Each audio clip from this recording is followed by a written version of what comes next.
হাসরের ময়দানের কঠিন আযাব এমন কঠিন, আল্লাহ পাক রব্বুল আলামিন কিয়ামতের দিন হাসরের ময়দানে এত রাগান্বিত হয়ে থাকবেন, আল্লাহ বলবেন লিমানিল মুলকুল ইয়াউম লিল্লাহিল ওয়াহিদিল কাহ্হার। আল্লাহ তাআলা হাসরের ময়দানে এত কঠিন হয়ে থাকবেন, আল্লাহ তাআলা এমন রাগান্বিত হয়ে থাকবেন, এমন রাগান্বিত হয়ে থাকবেন হাসরের ময়দানে এই জমিনটা তুলার মতো উড়তে থাকবে, তুলার মতো উড়তে থাকবে, পাহাড়টা তুলার মতো উড়তে থাকবে। মানুষগুলি কবর থেকে বের হওয়ার পর এমনভাবে ছুটাছুটি করবে, এমনভাবে ছুটাছুটি করবে, কেউ কাউকে চিনবে না। মা সন্তানকে চিনবে না, সন্তান মাকে চিনবে না, সন্তান বাবাকে চিনবে না, বাবা সন্তানকে চিনবে না। সবাই নিজেকে নিয়ে ব্যস্ত, নাফসি নাফসি নাফসি করবে আর নিজেকে নিয়ে ব্যস্ত। কি উপায় হবে সেই দিন রে ভাই?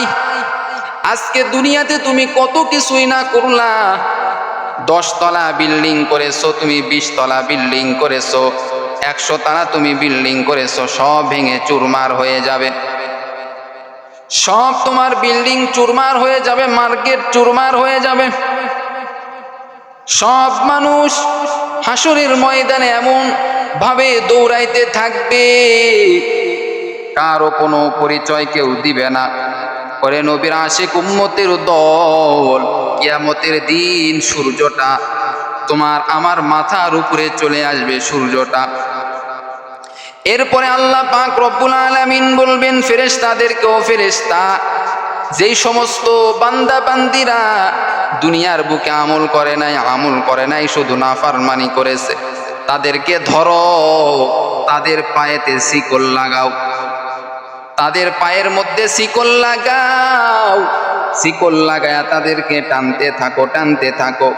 এদিকে জাহান্নাম আল্লাহকে বলবে, আল্লাহ ওই সমস্ত গুনাহগার বান্দারা কোথায়, ওই সমস্ত গুনাহগার বান্দারা কোথায়?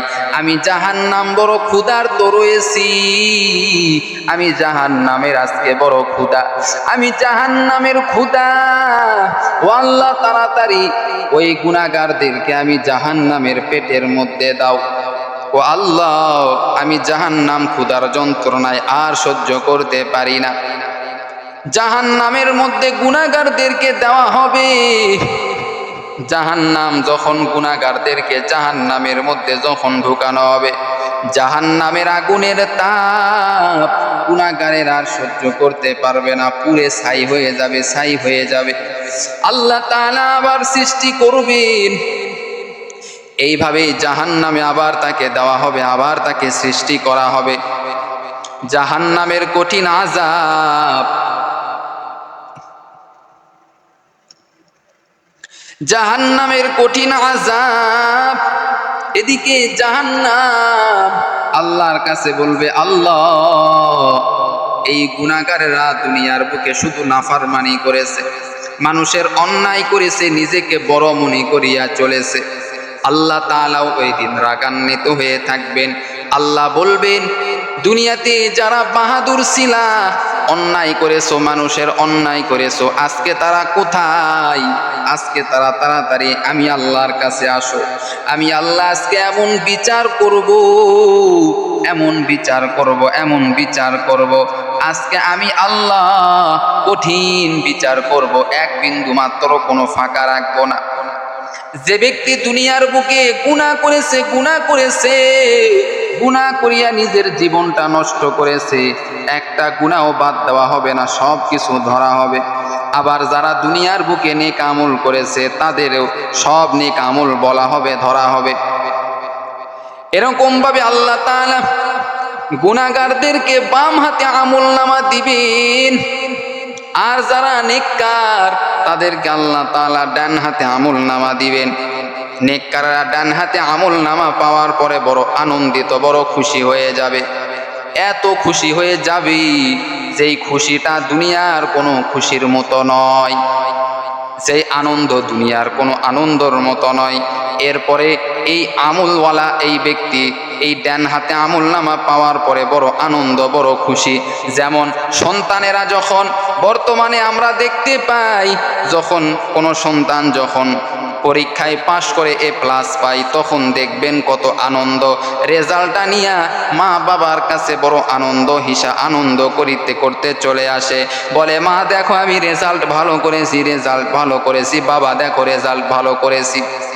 বাবা তুমি আমার পিছনে কত টাকা ব্যয় করেছো, মা তুমি আমার পিছনে কত সময় নষ্ট করেছো, মা দেখো আমি রেজাল্ট ভালো করেছি, A+ পেয়েছি, আমি গোল্ডেন পেয়েছি। মা যেমন খুশি হয়ে যায়, এরকম ভাবে যে ব্যক্তি আমলনামা ভালো ডান হাতে পেয়ে যাবে, সে ব্যক্তি এই খুশির থেকেও কোটি কোটি গুণে বেশি খুশি হয়ে যাবে। আর গুনাহগারের জন্য আমলনামা তার বাম হাতে দেওয়া হবে। এইবার গুনাহগার যখন আমলনামা পড়তে থাকবে, তার মনে আর ভালো লাগবে না। সে বলবে কেন আমাকে কবর থেকে উঠানো হলো, দুনিয়ায় তো আমি ভালো ছিলাম, আবার আমাকে কবরের মধ্যে দেওয়া হোক। আল্লাহ বলবে না না, আর কবরে দেওয়া হবে না, এখন তোমাকে সোজাসুজি জাহান্নামের মধ্যে দেওয়া হবে। ওয়ামতাজুল ইয়াউমা আইয়ুহাল মুজরিমুন, আল্লাহ তাআলা বলবেন গুনাহগার তোমরা এই নেককারদের থেকে আলাদা হয়ে যাও। আজকে তোমাদের সঙ্গে কোনো সম্পর্ক নাই। নেককার একদল, গুনাহগার আর এক দল। গুনাহগারের সঙ্গে নেককারের কোনো সম্পর্ক থাকবে না। আজকে যেমন গুনাহগারেরা নেককারের সঙ্গে সম্পর্ক করতে চাই, কিন্তু হাসরের ময়দানে আল্লাহ তাআলা দুনো দলকে আলাদা আলাদা করে দিবে। এরে নবীর উম্মতের দল, ওই আল্লাহ তাআলা এত রাগান্বিত হয়ে থাকবেন, সবাই আল্লাহর রাগ ঠান্ডা করার জন্য ব্যস্ত হয়ে যাবে, কিন্তু সহজে ঠান্ডা করতে পারবে না। কিন্তু আমার নবী রহমাতুল লিল আলামিন সেজদায় পড়ে যখন আল্লাহর কাছে বলবে, আল্লাহ ও দয়ার মালিক, দয়া করিয়া মায়া করিয়া আজকে আপনি ঠান্ডা হয়ে যান, কারণ আমার উম্মতেরা আপনাকে দেখা মাত্র বড় টেনশনে রয়েছে। আপনাকে দেখা মাত্র আমার উম্মতেরা বড় টেনশনে রয়েছে। আল্লাহ তাআলা নবীকে বলবেন, ও নবী মাথা উঠান, আপনার কান্না তো আমি আল্লাহ সহ্য করতে পারি না, নবী আপনি ভালো করেই জানেন। ও নবী আপনি মাথা উঠান, আপনার কান্না করার কোনো দরকার নাই। আজকে আমি আল্লাহ আপনার কারণে আপনার উম্মতদেরকে মাফ করে দিলাম। জাহান্নাম আস্তে আস্তে আগাইতে থাকবে। আল্লাহ বলবেন, ও ফেরেশতারা সামান্য পানি নিয়ে আসো। ফেরেশতারা আল্লাহর কাছে পানি নিয়ে আসবে।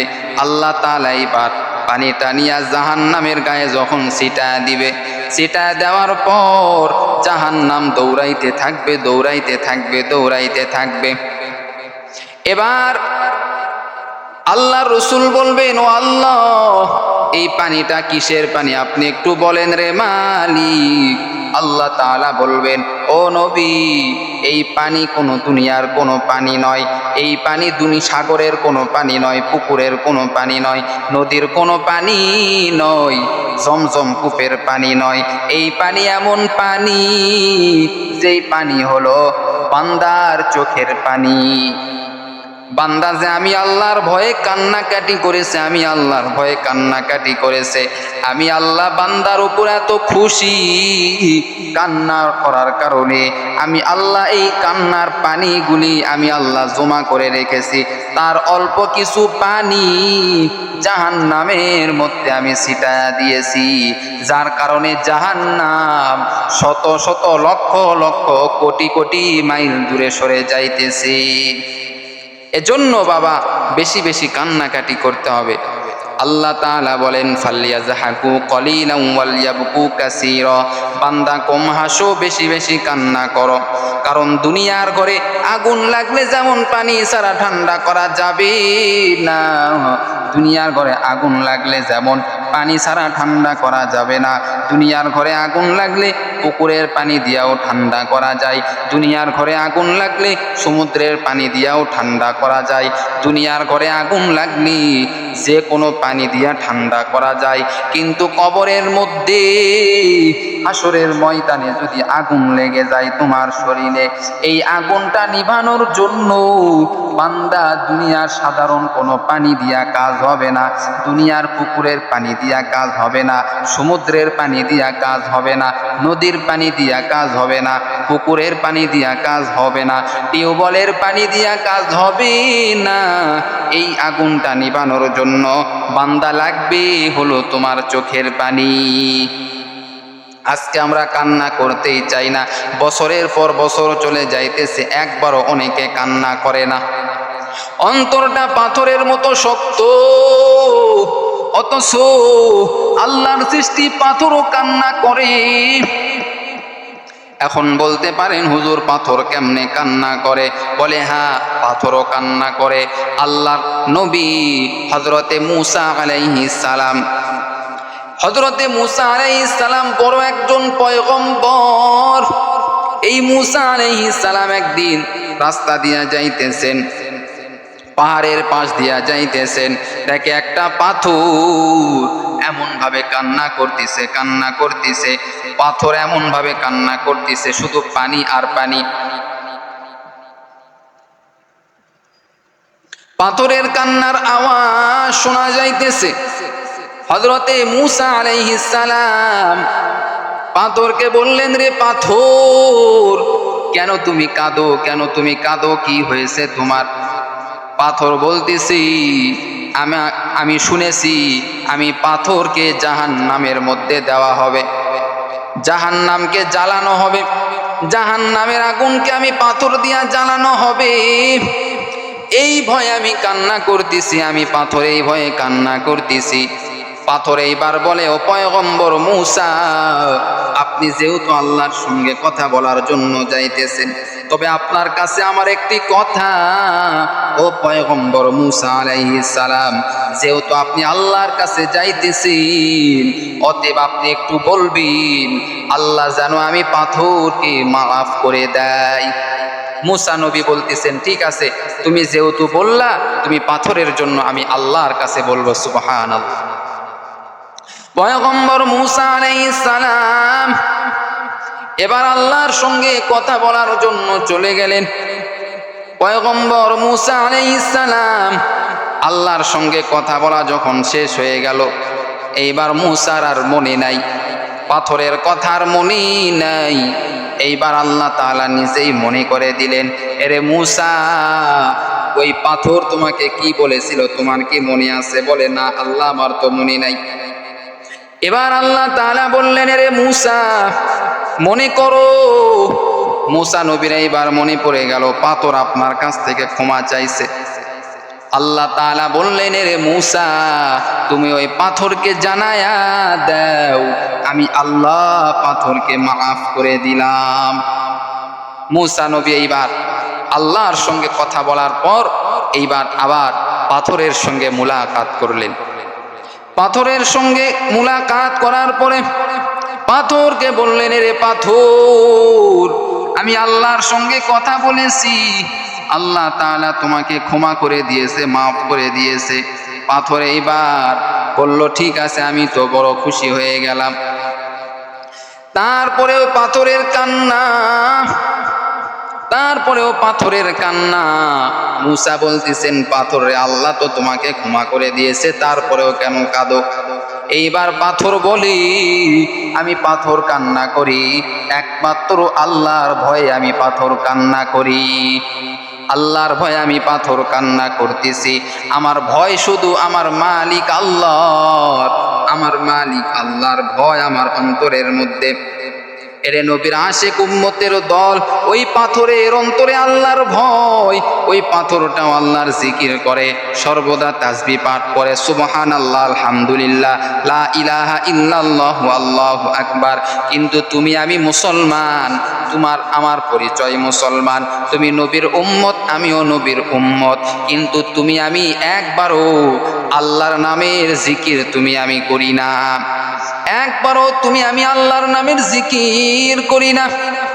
বড় আফসোসের বিষয়, মুসলমানের বাচ্চা হইলাম, মুসলমানের খাতায় নাম লেখাইলাম, কিন্তু তারপরেও আল্লাহর জিকির করতে চাই না।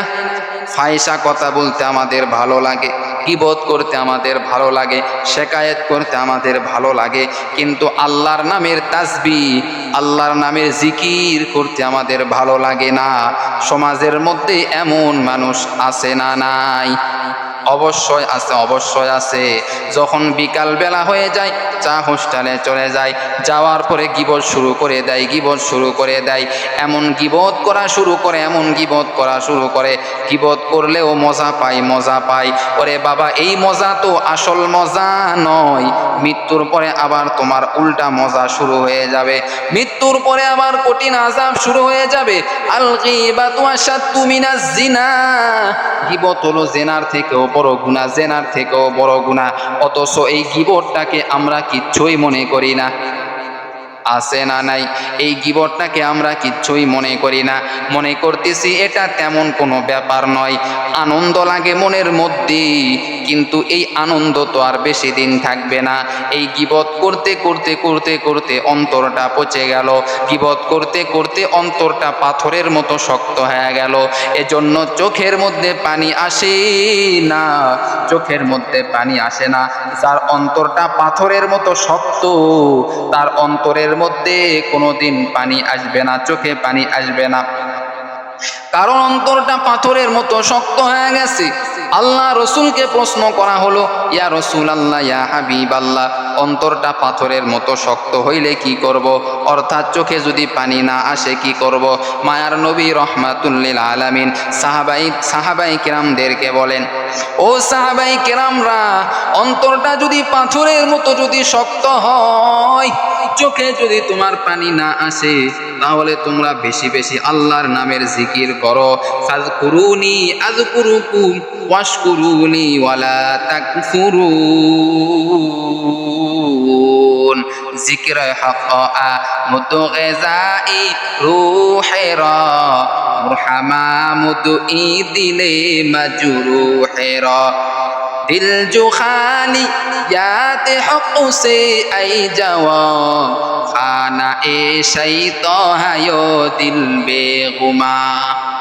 আজকে বান্দা তোমার অন্তরে জিকির নাই, অথচ এই জমিনের মধ্যে কত মানুষ আছে সর্বদা আল্লাহর নামের জিকির করে।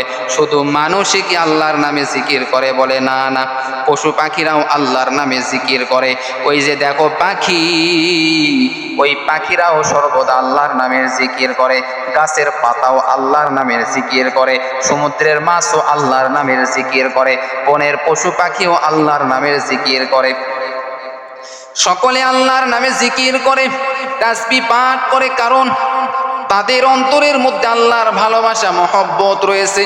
কিন্তু তোমার আমার অন্তরের মধ্যে আল্লাহর মহব্বত আর ভালোবাসা নাই, যার কারণে তোমার আমার আমল করতে ভালো লাগে না, যার কারণে তোমার আমার আমল করতে ভালো লাগে না।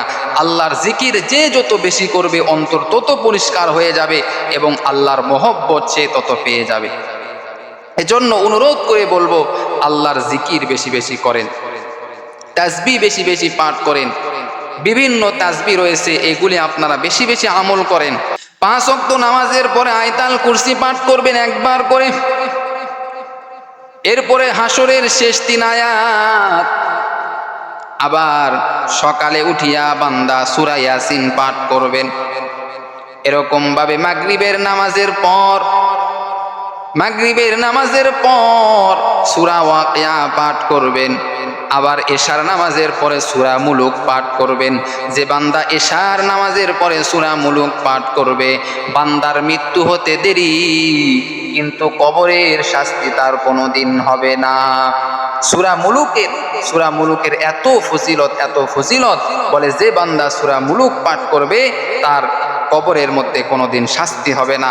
এই আমলগুলি আমাদেরকে করতে হবে প্রিয় ভাইরা। কাজেই আসেন মানুষের গীবত শিকায়েত বাদ দিয়ে কবরের চিন্তা করে, হাসরের চিন্তা করে, মিজানের পাল্লার চিন্তা করে, এগুলির চিন্তা আমার আপনার মাথার মধ্যে ঢুকাইয়া দুনিয়াকে ত্যাগ করতে হবে, আখেরাতকে ধরতে হবে।